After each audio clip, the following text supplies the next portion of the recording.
Christophe, j'aimerais un peu que tu nous dises en fait quels sont les prérequis pour être un bon storyboarder. Voilà. Est-ce que faut être en fait, c'est pas en plus d'avoir des notions de réalisateur, s'il faut apprendre également, parce que là vous parlez tout à l'heure des focales et ces consorts, apprendre et connaître vraiment tous les plans par cœur et savoir comment l'utiliser, etc. Si tu peux un peu nous en parler, ce serait très bien. C'est parfait.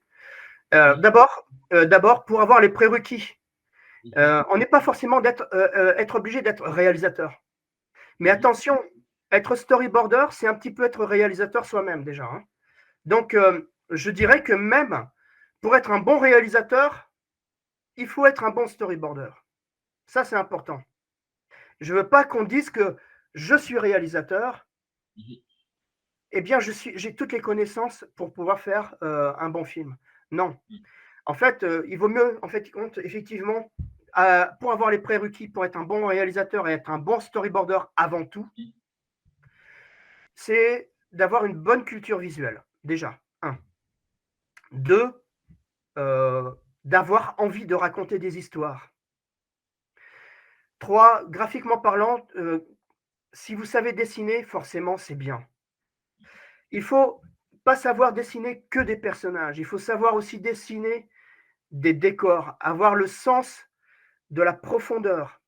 Donc, il faut apprendre un petit peu ces petites choses qui sont un peu pénibles, mais qui sont bénéfiques pour le storyboard. Ensuite, donc, du coup, qu'est-ce que je voulais dire? J'ai perdu mon fil. Les prérequis sont.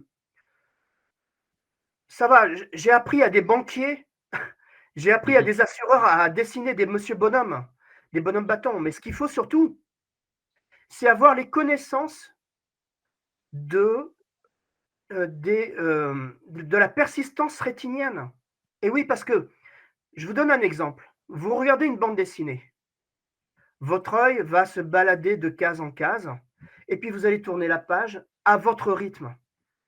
Le storyboard ou le film, c'est quelque chose qu'on impose au spectateur avec une rythmique qui est, euh, comment dire, que vous avez choisi, que vous avez décidé. Si en plus les images sont désagréables à voir, eh bien, ça ne va pas marcher. Je vous donne un exemple. Je me mets comme ça. Et le plan suivant, je suis comme ça ne marche pas.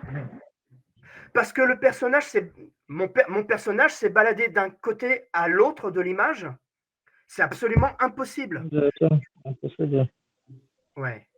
Il faut connaître en fait compte toutes ces règles qu'on appelle, il faut que vous appreniez les règles de 180, que vous connaissez peut-être déjà. Les règles de 180, bien sûr. Il faut apprendre les règles de 30 degrés. Il faut connaître, par exemple, si je mets une lampe, une lumière ici, là, si je mets une lumière qui est vive sur l'image, votre œil va conserver cette lumière. Eh bien, ça s'appelle la persistance rétinienne.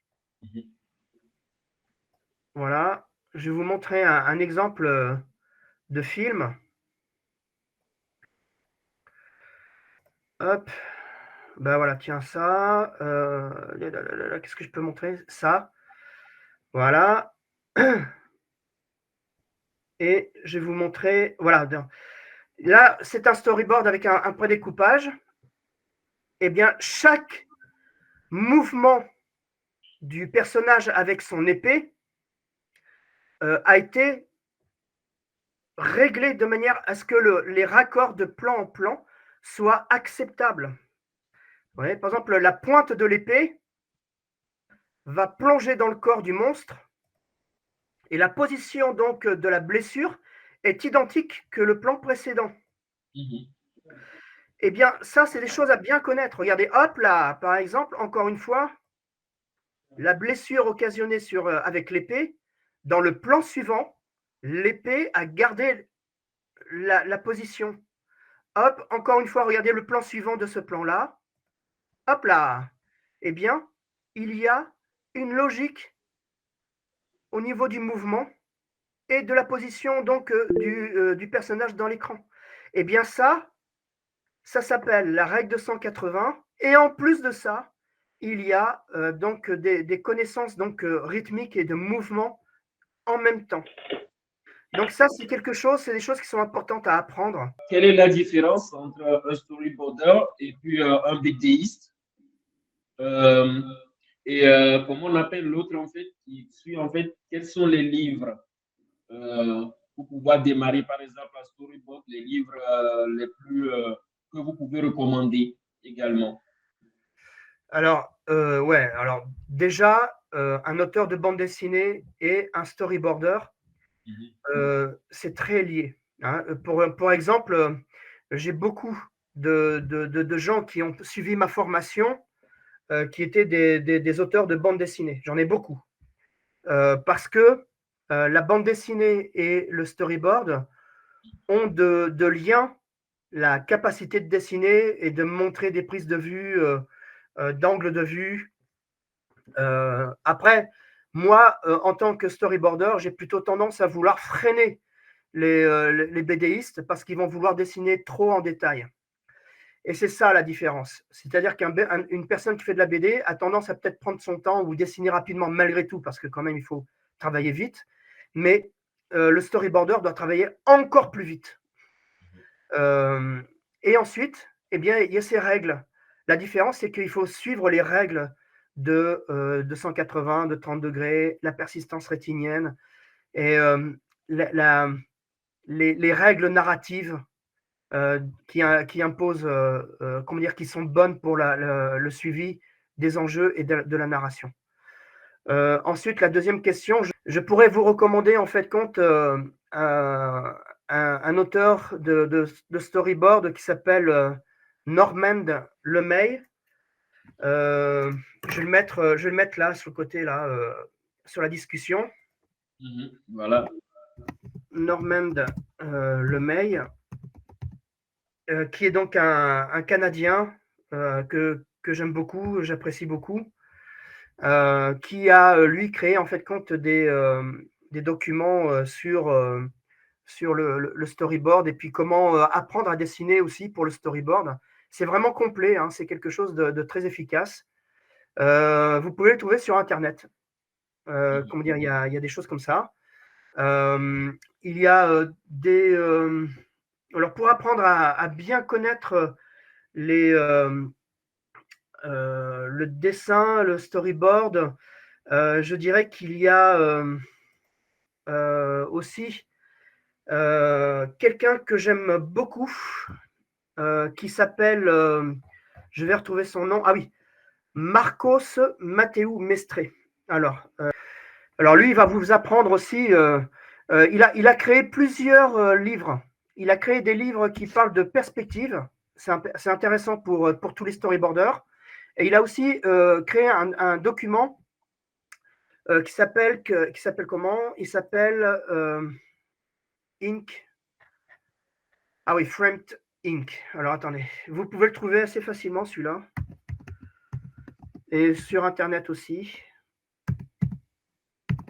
Voilà. Donc Framed Ink est un document absolument magnifique qui parle donc de composition d'images, de l'aspect dramatique de certaines images. Donc c'est important pour ça. Ensuite, après, pour tout ce qui est les règles du storyboard, non, mais là, il faut suivre une bonne formation, comme celle de Red Comet. Non, je rigole. Mais il faut aussi, en fait, à la rigueur, il y a plein de documents sur le storytelling, storyboard. Là, ah, bah tu as ce livre toi aussi, Eddy. Bah, bravo, c'est une belle acquisition. Ouais. Et il y a, je pense qu'en fait, dans l'immédiat, là, j'ai pas de nom à vous donner. Mais par exemple, vous pouvez vous inspirer de workbooks comme ceux donc de Star Wars, des choses comme ça. C'est bon effectivement de voir beaucoup de films, de voir comment ils ont enchaîné les plans. C'est ça. Après, c'est votre étude. C'est-à-dire que peut-être que la meilleure école, c'est la pratique, et la pratique en analysant des films que vous avez bien aimés, qui parlent peut-être d'un sujet que vous voudriez aborder vous-même. Ça, c'est des choses qui sont importantes, c'est d'analyser de plan en plan comment il a fait ses raccords, quel choix de caméra. Tout ça, c'est peut-être la meilleure idée, hein, franchement. Excusez-moi. Christophe, je voudrais savoir sur quel logiciel vous travaillez d'abord. Et est-ce qu'il y a une version freemium des logiciels sur lesquels vous travaillez? Par exemple, Toon Boom Storyboard, j'ai travaillé dessus, mais durant une formation. Mais on n'a pas tout le temps les moyens de se payer ce genre de logiciel. Et s'il y a des versions gratuites de ces logiciels, en fait? Alors, normalement, je ne suis pas censé vous dire s'il y a des versions gratuites. Alors, effectivement, je travaille avec Storyboard Pro, la dernière version 24. C'est entre nous, hein, donc voilà. La version 6 est très bien. Mais après, je ne m'aventure pas plus que ça, hein, parce que je sais que ce n'est pas bien, mais parce que moi, je suis en lien et je travaille directement avec Toon Boom, hein, parce que j'ai des aides, parce que j'ai un centre de formation qui me permet en fait d'avoir des tarifs préférentiels. Mais c'est un logiciel qui est, par contre, on ne peut pas s'en séparer réellement quand on veut travailler pour une production. Après, il y a Photoshop et puis il y a des systèmes de montage. Vous pouvez trouver en fait des manières de monter vos projets, mais ce n'est pas aussi efficace, hein, c'est certain, hein. Là, je ne fais pas la promo donc, de Storyboard Pro, mais un petit peu quand même. Oui, bonjour à vous. Bonjour. Merci beaucoup, j'ai beaucoup appris. Et j'avais quand même quelques questions à poser par rapport à ça. Vous avez parlé en fait de la capacité créative en fait du storyboard artist, mais je me demande maintenant, moi j'ai fait une école d'audiovisuel où on insistait beaucoup sur les rôles de chacun.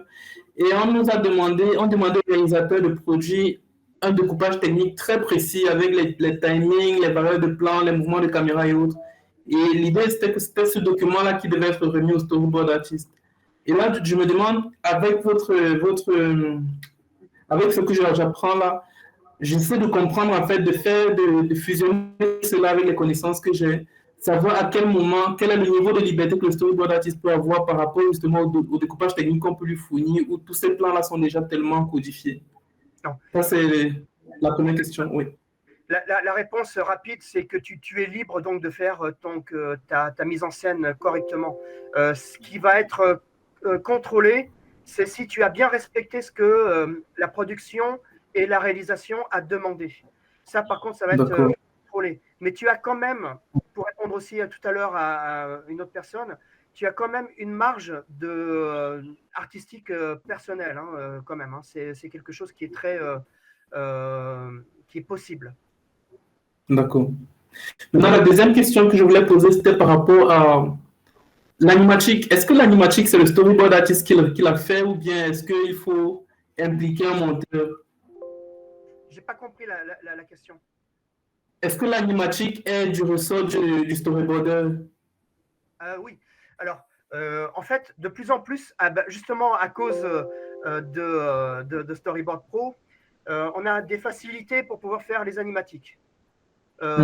Normalement, non. Mais pour des raisons en fait économiques, on peut vous demander donc de faire l'animatique rapidement parce qu'on vous a peut-être aussi envoyé des voix, les voix témoins ou des voix d'acteurs ou d'actrices qui peuvent soutenir en fait contre votre storyboard et de manière à pouvoir justement régler un petit peu les premiers timings. Donc oui, moi, en fait, depuis 2017, je fais du storyboard presque tout le temps en animatique parce que je reçois du son. Ok, d'accord. Merci bien.